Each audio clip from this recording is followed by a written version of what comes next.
You're in your late 40s or perhaps like me in your 50s and have created a wildly successful life, but you find yourself asking the question, who am I? To discover who you are or who you are not is important to understand how your heart center, also your center of your emotional well-being, guides you through life. Welcome to Her Second Stage, the podcast dedicated to inspiring successful women in the next stage of their lives. I'm Hilda and I'm excited to share the lessons I've learned as I transitioned into my second stage. Join me on this exciting journey of sisterhood and remembering who we are at our core. Remember, no matter where you've been, the best is yet to come.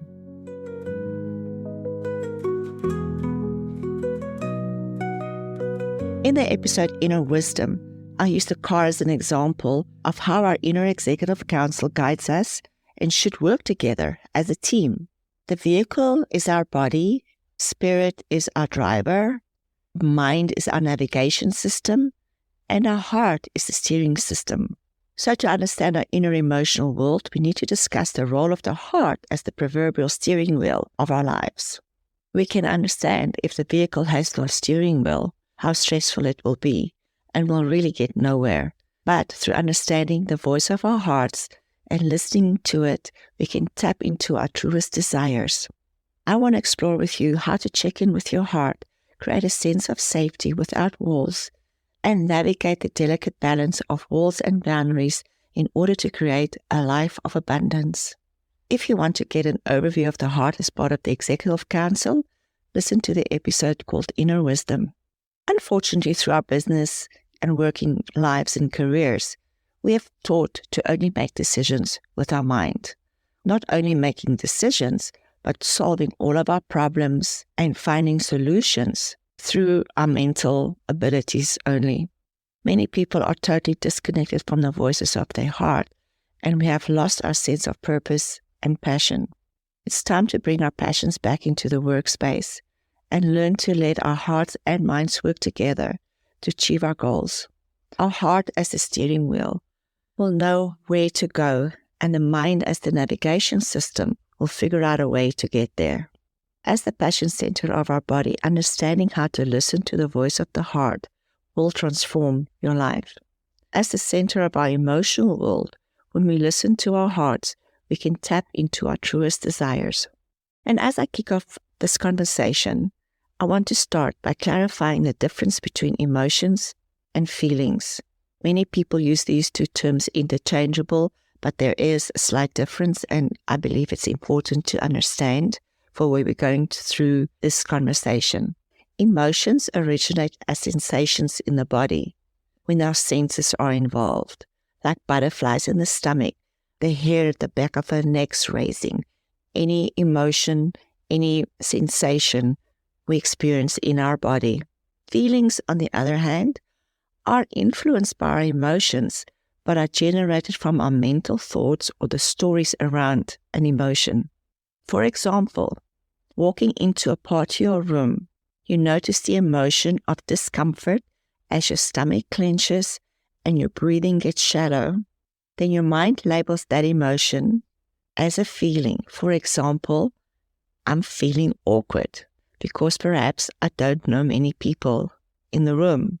Yet, for another person, the same emotional body sensations might label the feeling as excited because they get to meet so many new people. The same experience, i.e. walking into a room, the same emotions, feeling the nervousness in the body, but a different meaning is attached, therefore it changed the feeling. I want you to think about similar experiences that you have experienced where you and another person have the same emotion, but attach a different story to that emotion, thereby creating a different feeling. And here you can also great experience to see how the body, the mind, and the heart all works together to create the reality. Also important to remember that because feelings is different from person to person based on the same situation or experience, to really understand that it is subjective. To have the awareness of how you mentally interpret sensations through your thoughts and creating feelings can be immensely empowering. Understanding that by changing your thoughts and therefore the feeling around the emotion, you can change your reality. So now you can understand how the body, mind, and heart works together to interpret our experiences and our reality. Latest research and evidence have shown that the heart is so far beyond an organ that just pumps blood through our body. The electromagnetic relationship between our hearts and our minds attract everything we manifest. And this directly relates to the relationship between our sensations and our experience and the meaning or feeling we create around the experience. If you want to know what your emotional and feeling state is, just look at what shows up in your life and reality.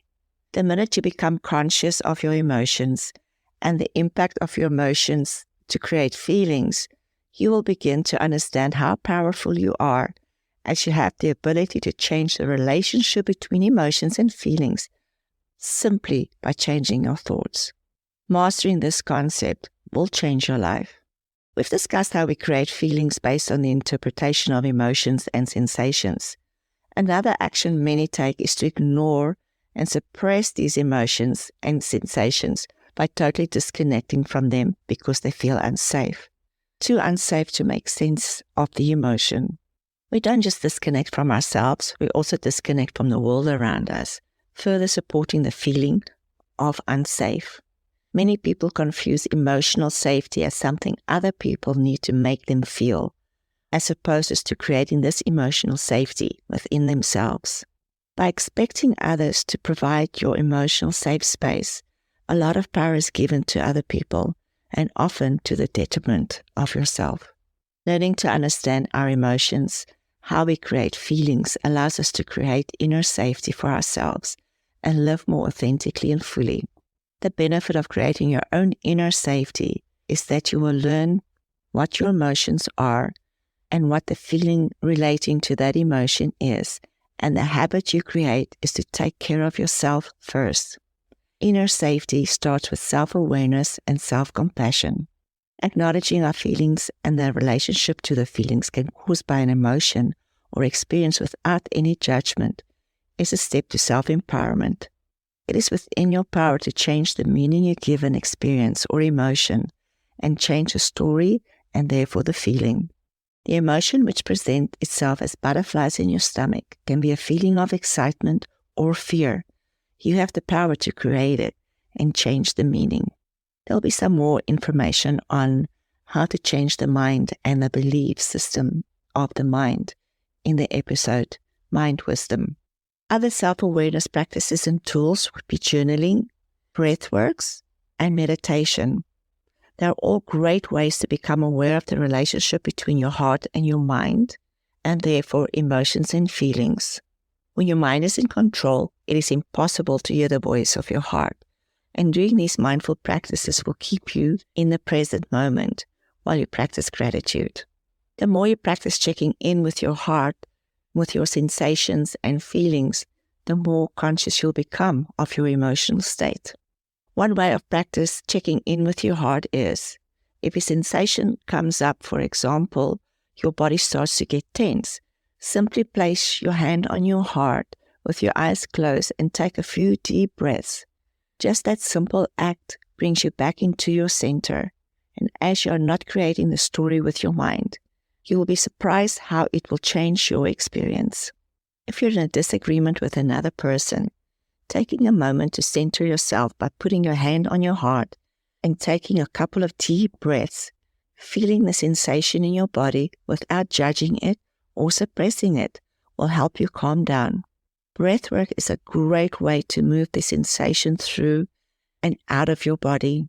The practice of controlled rhythmic breathing calms your parasympathetic nervous system.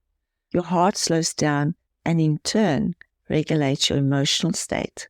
Learning to be the master of your emotions and feeling is empowerment at its best. It doesn't mean you don't feel them, you just don't attach old meaning to it. The meaning we attach to a sensation is often due to fear or the fact that we have been hurt or disappointed by others, so we put up walls to protect our heart from getting hurt. In order to avoid the sensation or emotion, we create an imaginary wall that will help us to disconnect, and we do not have to feel the feelings of being hurt. This is our way to create safety and self-protection. But this is also the way of how we shut the voice of the heart down. Yes, sure, being disconnected or having our walls up might prevent us from experiencing an undesirable feeling. It also imprisons us and prevents us from truly experiencing joy and truly experiencing life. When your heart is imprisoned by the walls you've created, no one can be let in and no one can see the real you. Take a moment to close your eyes and then see what the walls look like. How high are they? How thick? When were they formed? How old are they? Just visualize feeling into your heart and feel what it feels like. You'll be surprised what information you receive from just taking a little bit of time and do this exercise. The opposite of walls is boundaries. Unlike walls that we erect to protect us, boundaries are set from a place of self-respect and self-love, so they protect our well-being without shutting others out like a wall would do. Boundaries are limits we set ourselves in a relationship with another person, and as we communicate our needs clearly and assertively, we still remain open to that connection. A boundary is a space where we can love ourselves and others at the same time. Boundaries are literally our life rules. They allow us to get our needs met while we feel safe.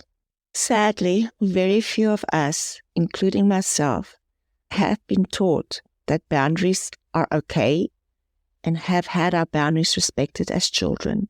And as a result, we grew up as adult women with no boundaries, and we adjust to others to please them. For me, this personal journey to breaking down my walls and replacing them with my boundaries was really hard. And the feeling of vulnerability was unpleasant, to say the least. I was blessed that I have a tribe that supported me in this journey of letting go and staying safe at the same time. Through setting clear boundaries, I learned to know, understand, and respect myself, and the outside world started mirroring that back and respected me more as well. Sometimes setting boundaries for the first time and stating your needs and how you expect to be treated could be received with animosity by people close to you. Your having boundaries does not serve them or their needs, especially if they don't have boundaries either. Not doing our self-work or setting boundaries and breaking walls down could mean that we neglect our own needs, put the needs of others ahead of ours, and this could lead to negative effects on our physical and mental health. Constantly choosing to serve the needs of others over our own could lead to burnout, depression, anxiety, to name a few. So many people are not aware of the relationship between emotions and feelings and simply try to escape by using drugs or alcohol, developing some sort of addiction and coping skill. I want you to remember that the heart is more than just a physical organ. It's a powerful regulator of our emotional, mental, and spiritual states. So by nurturing this connection, we can unlock a greater sense of well-being and vitality. A practical step you can take to start embracing opening your heart, breaking down your walls and boundaries is by daily heart check-ins, where you put your hand on your heart, take some breaths, and become aware of the sensations and emotions. Do this to start a habit of listening, journaling about the sensations or emotions you are experiencing. Connect these through thought patterns to understand your feeling state. These practices will give you immense insight into your heart-mind connection. As you have these insights, you can decide to create a different feeling around the emotion, even if this makes you feel vulnerable. Over time, as you practice, the vulnerability will disappear. Just take baby steps and be gentle with yourself as you navigate this journey.